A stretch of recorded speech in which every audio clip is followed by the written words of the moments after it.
our Thanksgiving, Dr. Johnson's conversation with Dr. Johnson. Thank you. Right? I know most of you are like in Turkey land. Most of you are like social distancing with family. But we wanted to give you a very exciting conversation today about TMJ. Dr. TMJ. Johnson, what is TMJ? Well, this is a very complicated subject. I will do my best to simplify it and make it understandable. Yeah. This joint, the jaw joint, is called the temporomandibular joint, TMJ. Yeah. Okay, and it's extremely common for people to have problems with their TMJ, and most people are not even aware of it. And it could come from biting hard on bones, It could. on meat. Yeah. When we were carnivores, we used to eat others and things like that. So we You might have. yeah. So we hurt our TMJ. Yeah. From biting too much. Or we grind our teeth, clench our teeth at night. That's very common. Especially people who work for me are always clenching their teeth. Oh my God. What's he gonna say now? Yeah, exactly, exactly. Yes. So it can come from an injury, a slip and fall, a fight where you get punched. It can come from having to keep your mouth open too wide, too long for a dental procedure. You like people who are snoring. It can be injured. Karen, take note. It can be injured during surgery when they put you to sleep. They put the tube down your throat. They kind of torque your jaw, and it puts too much pressure on the TMJ. Or people who laugh too much. Oh no, that's a cure. Oh, really? That's good. Okay, so think of the TMJ as a ball and socket joint. Technically, that's not 100% correct, but it's close enough for our purposes here. There is a disc that lays over the top of this ball to cushion it where it goes up into the socket. Now, there is a problem called acute TMJ, which is not what we're talking about here. Acute TMJ, fortunately, is very rare, but it's very painful, and people are completely disabled by it. When I worked in the trauma center for 10 years, we used to get people coming in at 2, 3 in the morning when the bars close and they get into a bar fight and they've been punched or they've fallen down and they have acute TMJ. Okay. And they can't function. They need acute intervention. So that's not what we're talking about here. Yeah. We're talking about chronic TMJ. So in chronic... And that just arises from normal living. Well, from these things we talked about, yeah. Yes. So, in chronic TMJ, this disc that sits over the top of the ball where it goes into the socket, the disc slips off to a certain degree, okay? Well, there's an important cranial nerve running right here. So this is up here, okay? There's an important cranial nerve, and the slipped disc starts to put a little pressure on that nerve. Usually not enough pressure for you to be aware of any pain, Yeah. but nevertheless there are some irritation signals that start traveling down that nerve. We're not aware of them, but they're still happening. So this is all starting right here. Mm-hmm. Now a little bit further back inside the neck, there's a tight channel where this cranial nerve and several other cranial nerves are packed together like electrical wires. And when nerves are packed that tightly together, nerves don't have perfect insulation, Yeah. like the wiring in your house hopefully Yes. does. So these irritation signals start to jump the track, okay?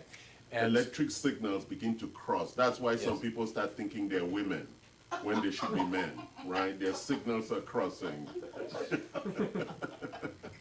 what am I going to do with this guy? Okay, now, what do these other nerves do? Well, they play a role in regulating our heartbeat, our breathing, our digestion, and our balance, okay? Now, I have previously tested Charles, and I have found that he has a chronic TMJ problem that we're going to need to address. So I want to demonstrate a little test for you that confirms my diagnosis. So I want you to put your feet a little closer together. There you go, perfect. Okay, elbows locked in, hands the same distance apart as your elbows. Now I'm going to push here, and I'm going to try to push him over, okay? He's going to be strong and try to resist that. Now, He has to be stiff as a board, especially his hands and arms, for this to work. Okay? Are you ready? Yes. All right. Okay. Look at how much stronger I am than him. Okay, now, 2 tongue blades. Open your mouth, bite, repeat. Okay.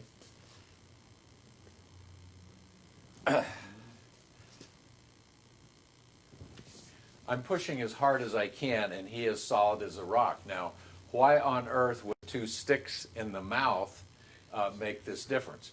Well, what happens is the sticks open up the jaw, stabilize it just enough to take a little bit of pressure off of these nerves, and instantly those irritation signals stop traveling down the nerve. So the very first time we did this, the nerve he relies on to be stable and balanced couldn't do its job 100% because it was being distracted by the irritation signals. Okay? And once we got rid of those irritation signals, instantly his nerve is functioning at 100% and he's stable. No, Doc, I wanted to just interfere. That's why when I was boxing, we wear the mouth guard. Well, that's part of it. Yeah, it actually gives you more stability and more strength. Yeah. Now I'm beginning to understand why the mouth guard, when you lose it, Yeah. they stop the fight for you to put your mouth guard back. Yeah. I used to think it was to protect the teeth, but you know, Well, that's it also part of it. provides that. Yeah. Yeah, Yes. it's interesting. Yeah, and weightlifters can usually lift heavier if they have a mouth guard. Okay? Important, guys. And if they lift heavier, then they can, of course, build muscle faster. Okay? Wow, that's interesting. Now, I am not a TMJ expert. TMJ experts are specially trained dentists. Unfortunately, there are very, very few dentists that are state-of-the-art about treating TMJ. Most dentists, if you go to them and say, hey, I had this evaluation with a holistic doctor and he thinks I have TMJ and he wants me to have that addressed. Most dentists will say, yeah, sure, of course, we can manage your TMJ for you. Well, guess what, folks? We don't want your TMJ managed, we want it cured. And there are only a handful of dentists in the country that are state-of-the-art and really know how to do this.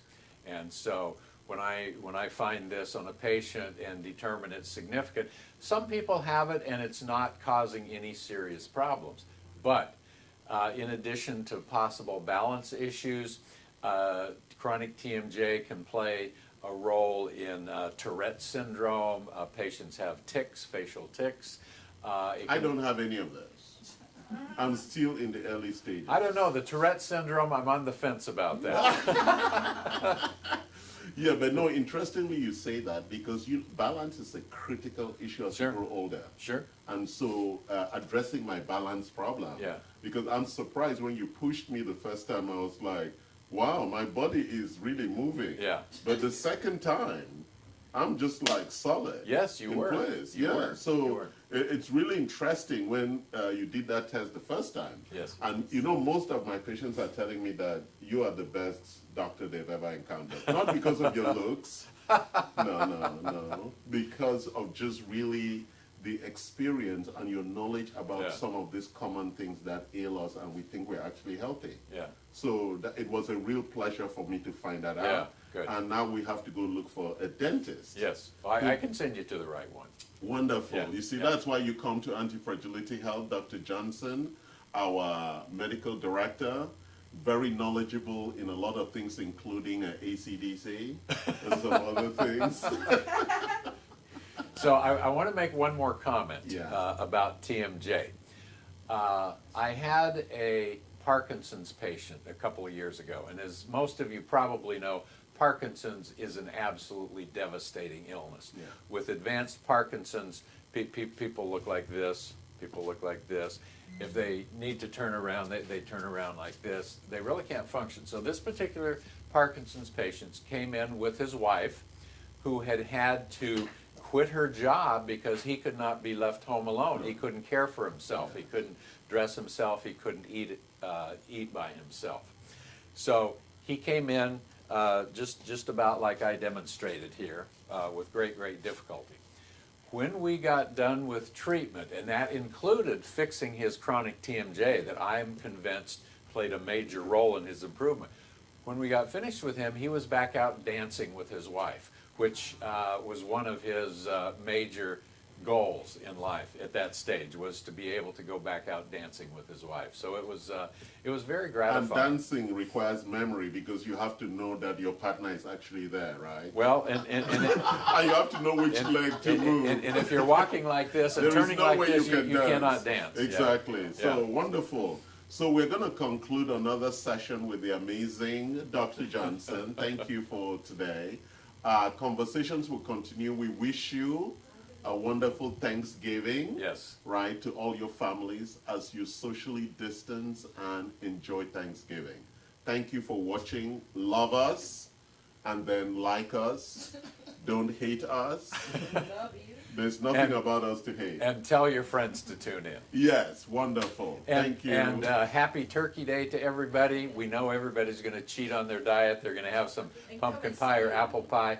Cheat joyfully. Do not cheat very often, but when you do, cheat joyfully, and that actually helps prevent some of the problems that can be caused by eating too much sugar. Only Yes. with food, though. Only with food. Let's And you cheat on anything that makes you happy. only Yeah, and cheat joyfully. I was talking about food. Yes, Karen had to take it somewhere else. I'm not at all an advocate of the other kind of cheating. That's a very Well, bad it's thing. not called cheating, it's called taking. Thank you, Dr. Johnson. My pleasure. Again, thank you for joining us, and we appreciate you being there for us. Have a wonderful Thanksgiving weekend.